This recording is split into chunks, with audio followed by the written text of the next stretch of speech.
Mesdames, Messieurs, bonsoir. Le 19h45, en voici le sommaire.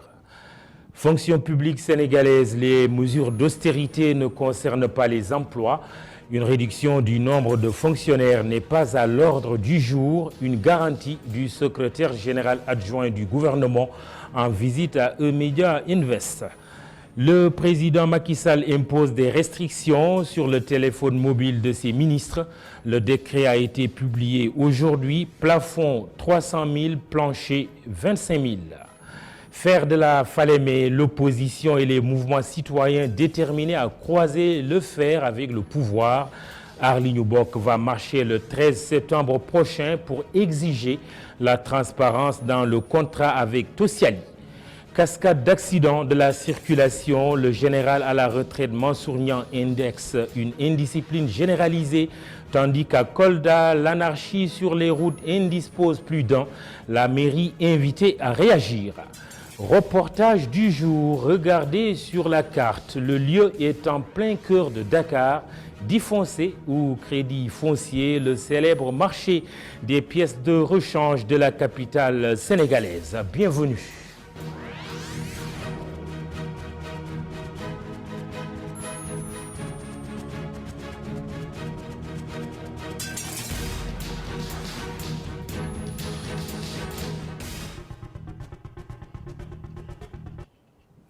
La réduction du train de vie de l'État ne va pas toucher les effectifs de la fonction publique. Le président de la République n'a aucune intention de diminuer le nombre de fonctionnaires. Du moins, ce n'est pas à l'ordre du jour. Le secrétaire général adjoint du gouvernement en a donné l'assurance ce matin lors d'une visite des locaux du groupe Emedia Invest. Alioune Badara Diop en a profité pour justifier le plan de rationalisation des dépenses de l'État qui permettra des économies importantes. Le SGG adjoint au micro d'Assane Gueye. Écoutez. L'objectif déjà que nous allons atteindre, c'est qu'à la fin de ce mois de septembre, l'État ne recevra plus de factures de téléphonie en provenance de la Sonatel sur le mobile. Il reste bien entendu la réforme du fixe. Le fixe laisse encore, disons, un poste budgétivore sur lequel une réflexion est en cours, et cette réflexion, dans les tout prochains jours, après validation de l'autorité, la haute autorité, les mesures vont être prises.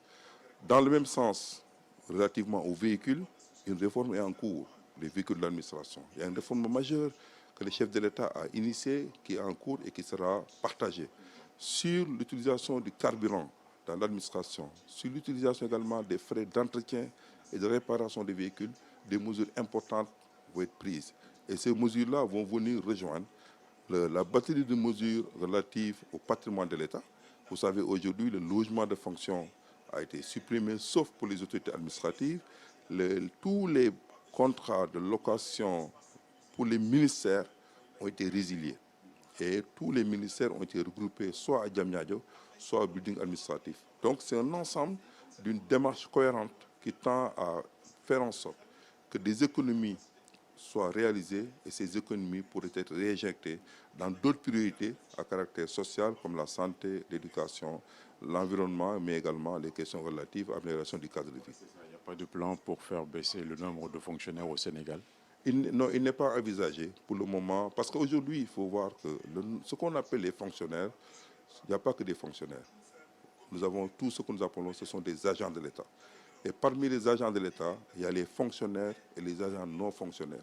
Dans la situation actuelle, les fonctionnaires sont minoritaires par rapport aux agents non fonctionnaires. Ils sont combien les fonctionnaires? Ils sont autour de plus de 100 000, on a plus de 100 000 fonctionnaires. Et parmi ces 100 000 fonctionnaires, 100 000 agents de l'État, je préfère dire agents de l'État, plus de 100 000 agents de l'État, les fonctionnaires sont en minorité. Je ne peux pas vous donner les chiffres exacts, mais là, les fonctionnaires sont en minorité.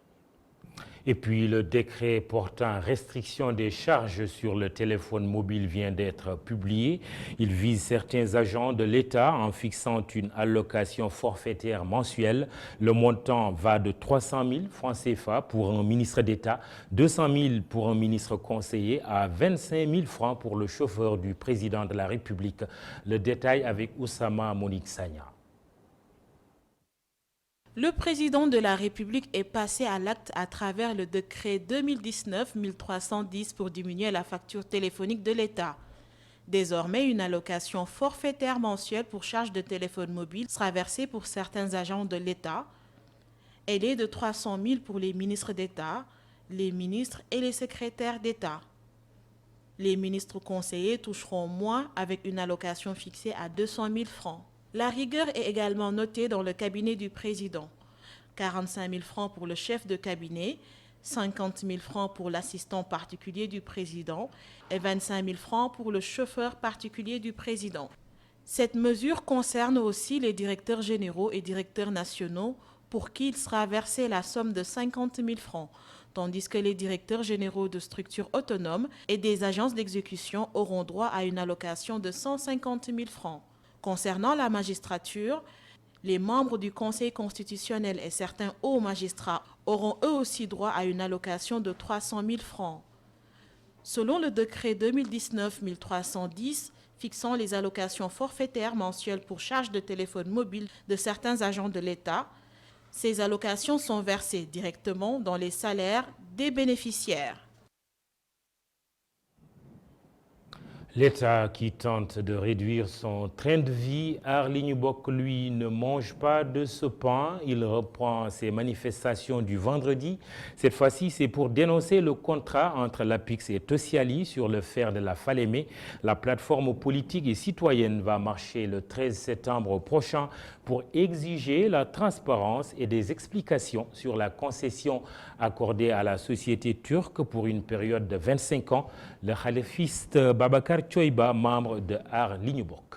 Mais vous l'avez appris dernièrement, un autre problème encore, un autre scandale est apparu, c'est le scandale du contrat sur le fer de Falémé. Donc toute chose qui nous conforte dans la justesse, la pertinence du combat que nous avons engagé et que nous allons poursuivre en dépit des manœuvres dilatoires initiées par le régime de Macky Sall à travers son bras séculier qu'est le procureur de la République. Et pour la semaine prochaine, nous avons en ligne de mire, mais ça je peux l'annoncer parce que c'est officiel, d'organiser une grande marche le 13 septembre, précisément le vendredi 13 septembre, une grande marche à Dakar, dans les régions de l'intérieur, mais aussi dans la diaspora.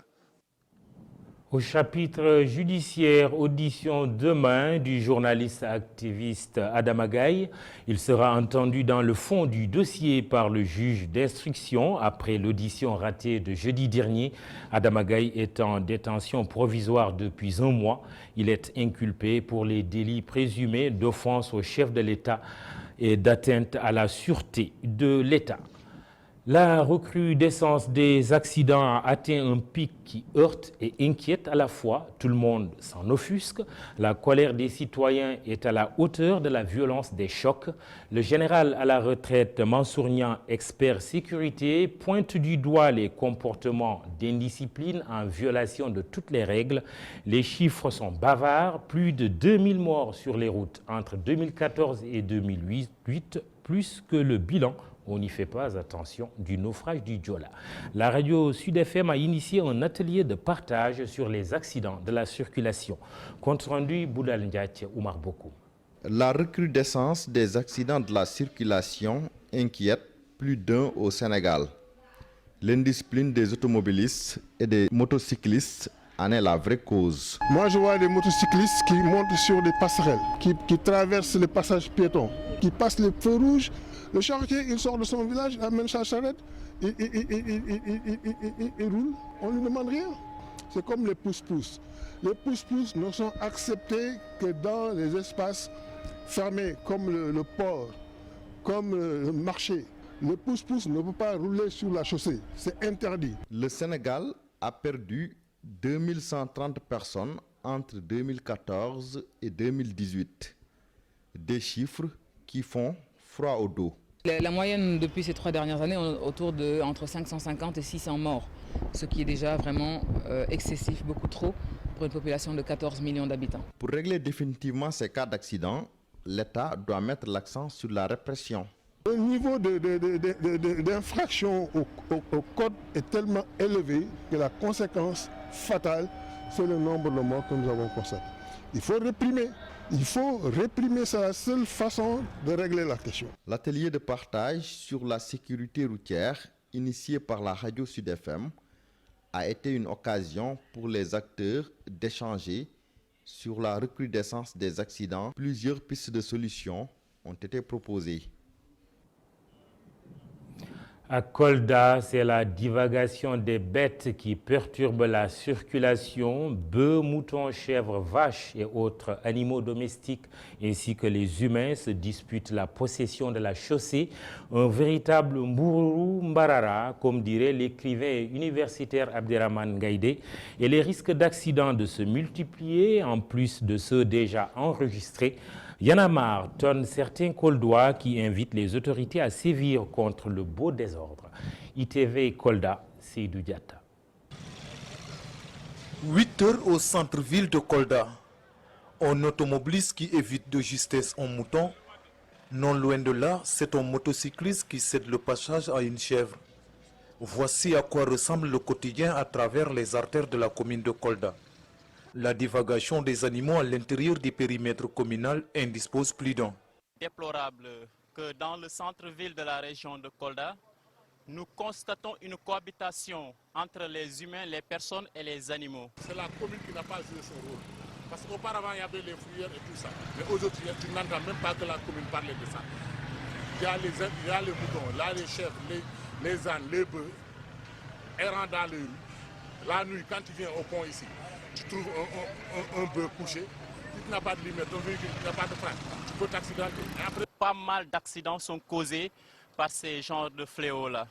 Et aujourd'hui, nous faisons un appel aux autorités pour qu'ils puissent au moins apporter des solutions pour combattre ce phénomène. Longtemps interpellé sans la moindre réaction, tout semble indiquer que la municipalité est impuissante devant le problème. L'absence de la collaboration des propriétaires serait le facteur bloquant. Ces propriétaires-là doivent aider le maire au travail qu'il est en train de faire. N'attendons pas qu'il y ait des problèmes pour ensuite se mettre là à situer des responsabilités. Il faut avoir une démarche anticipative. La ville de Kolda, en plus de cette problématique liée à la divagation des animaux, se trouve aujourd'hui confrontée à un manque de fluidité dans la circulation. Sa densité démographique a considérablement évolué et les routes, elles, gardent les mêmes dimensions. Ces images auraient pu se passer de commentaires. 42% de la population sénégalaise est âgée de moins de 15 ans et l'âge médian est situé à 18 ans.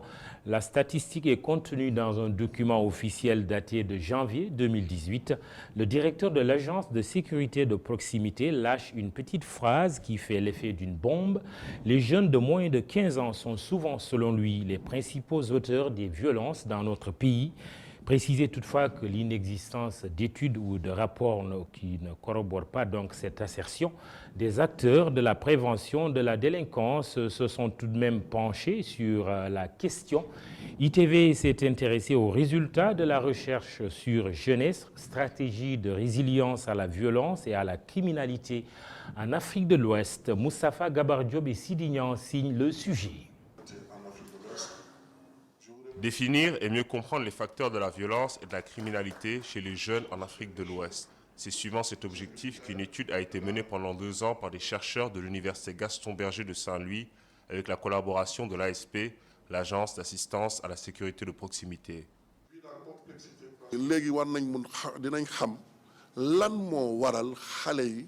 Maintenant, nous serons en mesure de connaître ce qui pousse les jeunes dans la violence, surtout les moins de 15 ans qui s'adonnent à la criminalité, d'où l'importance de cette rencontre.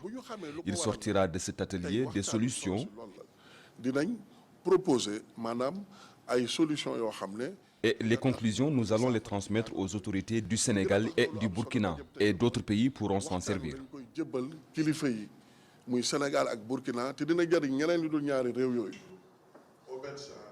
Mené au Burkina Faso et au Sénégal, le projet veut permettre de définir des stratégies de résilience des jeunes et de leur communauté contre les violences en Afrique. Parmi les facteurs de résilience à la violence, il y a l'aide aux communautés. Le fait de cultiver la culture de la résistance à la violence par l'éducation au sein des communautés. Quand je parle de communauté, je commence par les familles. Mais je vise aussi les associations à la base. Je vise aussi les associations de quartier.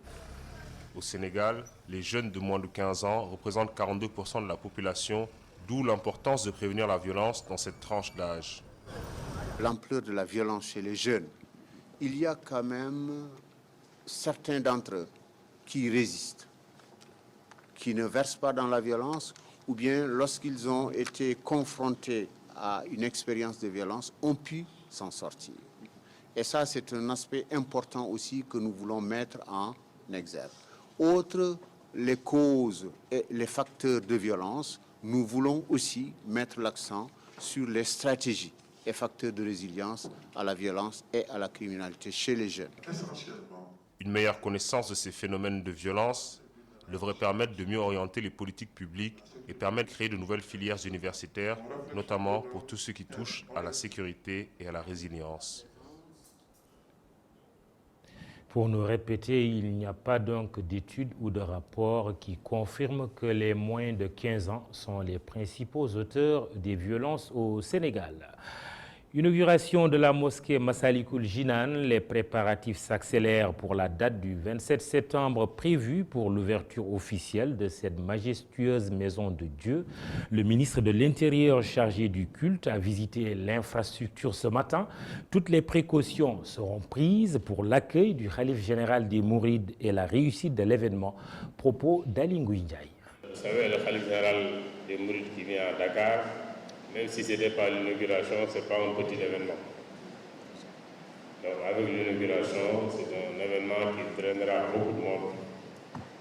Donc les aspects sécuritaires sont importants et nos services prendront toutes les dispositions pour que la mosquée, les environs, la résidence, tout ceci soit sécurisé.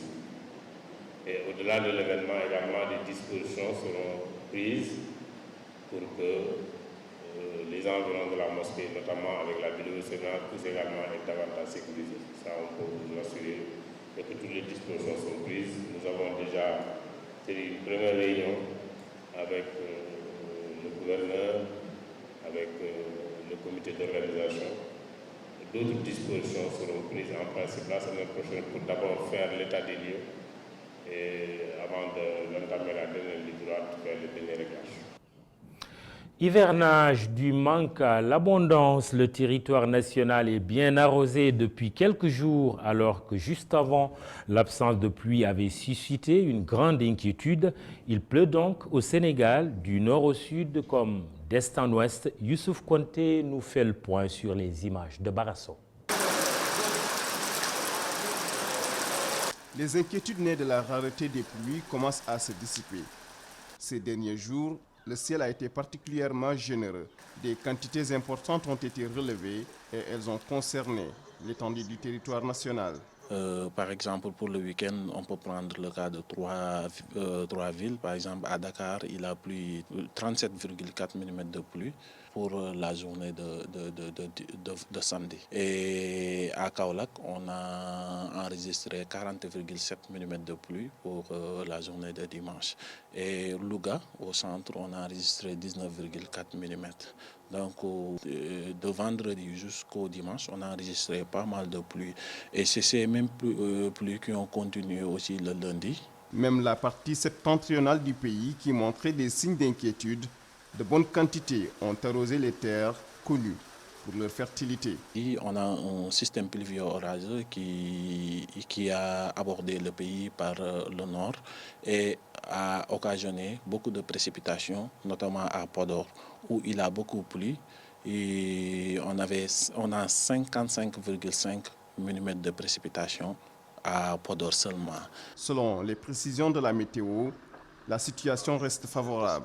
Les précipitations pourraient intervenir dans les prochaines heures.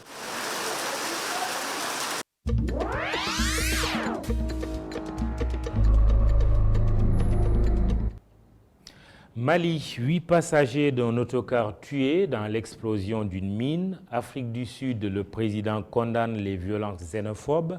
Royaume-Uni, Boris Johnson perd sa majorité absolue au Parlement avec la défection d'un député. Allez, on fait le tour avec Ndeye Mariam Gaye. 8 morts et 13 blessés, c'est le bilan de l'explosion d'un autocar d'une compagnie de transport privée qui a sauté sur une mine artisanale. L'autocar assurait la liaison Douenza et Gao, des zones où sont actifs des groupes djihadistes. Le car touché est irrécupérable. La SONEF a envoyé un autre car pour transporter les blessés et les autres passagers. Les réactions se poursuivent de la part des autorités suite aux incidents qui ont éclaté dans le township d'Alexandra, un des quartiers pauvres de Johannesburg où habitent de nombreux étrangers. Le président sud-africain Cyril Ramaphosa a condamné dans les termes les plus forts les violences xénophobes qui secouent le pays depuis dimanche soir. Le président nigérian Mohamed Buhari, à son tour, s'est dit très inquiet de la vague de violences xénophobes contre les immigrés africains, notamment nigérians. Il annonce l'envoi d'une délégation à Pretoria. Johnson Boris ne dispose plus de la majorité absolue au Parlement britannique. Alors que la situation est particulièrement tendue à la Chambre des communes en ce jour de reprise des débats parlementaires et avant un vote crucial d'une motion dans la soirée, un député conservateur a fait défection ce mardi. Philippe Lee, qui a rejoint les bancs de l'opposition, dit ne plus supporter que le gouvernement conservateur poursuit de manière agressive un Brexit.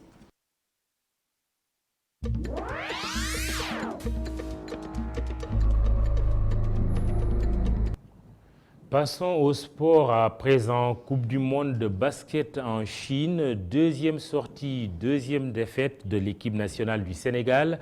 Les Lions ont perdu face à l'Australie 81-68 dans un match qui s'est joué très tôt ce matin. Un mondial asiatique qui ne réussit pas aux protégés de Moustapha Gaye. Pas seulement que leur groupe est très relevé, mais il y a aussi que nos joueurs ne sont pas dans le bon rythme. Voici le coach sénégalais. Ouais. Je pense qu'après l'évaluation que nous avons faite pour le premier match, il était important pour nous de serrer un peu au niveau de rotation. Nous avons 12 très bons joueurs, mais il fallait choisir 10 000 rotations pour donner plus de cohésion aux jeunes. Donc, il fallait le faire, on a serré un peu. Prochain match, prochaine réalité. En football, Sadio Mané is not the best. Selon la FIFA, la Fédération internationale de football a dévoilé ce lundi la liste des 3 finalistes pour le titre The Best, justement. L'attaquant de Liverpool et des Lions est encore absent. On y retrouve son coéquipier en club Virgil van Dijk, Lionel Messi, excusez-moi, et Cristiano Ronaldo. L'absence du Sénégalais fait à nouveau débat chez les férus du ballon rond. Saïkou Seydi nous en dit plus. Sadio Mané zappé du titre de meilleur joueur UEFA. Sadio Mané zappé du titre The Best. Sadio Mané zappé de toutes distinctions individuelles. Malgré sa belle saison avec les Reds de Liverpool, champion d'Europe, l'international sénégalais n'est pas encore récompensé individuellement, des faits qui suscitent la réaction de plusieurs Sénégalais. Discrimination, racisme, plusieurs expressions utilisées par les fans de l'ancien Messin. Les The Best FIFA Football Awards sont des récompenses remises chaque année par le conseil d'administration de la Fédération internationale de football FIFA depuis 2016. Les critères de sélection pour les joueurs de l'année sont les performances sportives ainsi que la conduite sur et hors du terrain. Les votes sont décidés par les représentants des médias, les entraîneurs des équipes nationales et les capitaines d'équipes nationales. Et depuis octobre 2016, le grand public est également pris en compte au même titre que les collèges électoraux précédemment cités. Chaque groupe dispose de 25% de l'ensemble de suffrages. Les Sénégalais ont-ils voté pour leurs compatriotes? Ont-ils la culture de voter pour des distinctions individuelles? La grande question, ce qui est sûr, c'est que la FIFA ou l'UEFA se basent sur les votes pour désigner le meilleur joueur ou joueuse de l'année. Le débat sur la discrimination ou le racisme à l'endroit des footballeurs africains peut être exclu. Toutefois, Sadio Mané reste encore en lice pour le titre du Ballon d'Or mondial décerné par France Football, qui se base uniquement sur le vote des journalistes du monde entier, ultime recours du Sénégalais pour enfin voir sa belle saison récompensée. Sadio Mané, vous serez le meilleur un jour. Reportage du jour, défoncé pour parler comme monsieur et madame tout le monde. L'endroit est un des plus fréquentés de Dakar. Ce marché situé non loin du célèbre Sandaga concentre toutes sortes de pièces de rechange en provenance de tous les continents, des pièces qui s'arrachent comme des petits pains et qui retrouvent ainsi une seconde vie. Pourquoi le choix de ces pièces de deuxième main? Quels sont les chiffres? Matar Nguer et Cheikhou Gaye, reportage à Crédit Foncier.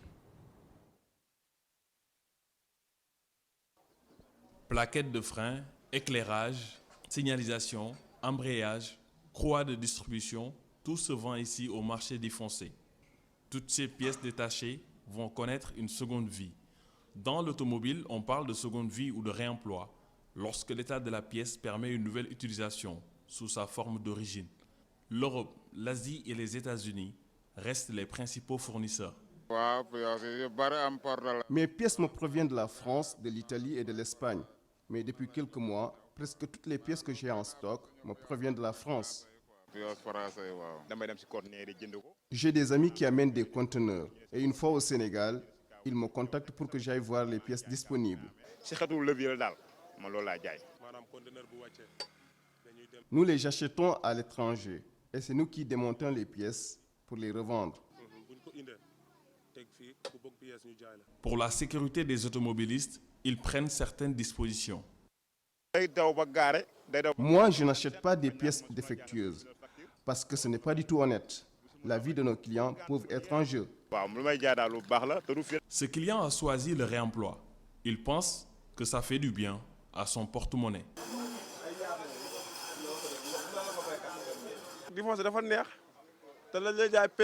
C'est moins cher et c'est plus pratique. Vous achetez ici une pièce et vous pouvez avoir un mécanicien tout prêt pour vous dépanner. Et si la pièce détachée est défectueuse, vous pouvez rechanger. Selon le bulletin mensuel d'octobre 2018 de l'ANSD, sur les statistiques du commerce extérieur, l'importation des pièces détachées automobiles était estimée à 13 752 millions de francs CFA pour les 8 premiers mois, contre 11 734 millions en 2017. Un marché qui explose de plus en plus. Fin de ce journal sur les pièces de rechange. L'original Soda Diakhoumpa vous donne rendez-vous à 23 h dans un instant hier avec Sophia Ba. Merci de nous avoir regardés. Excellente soirée.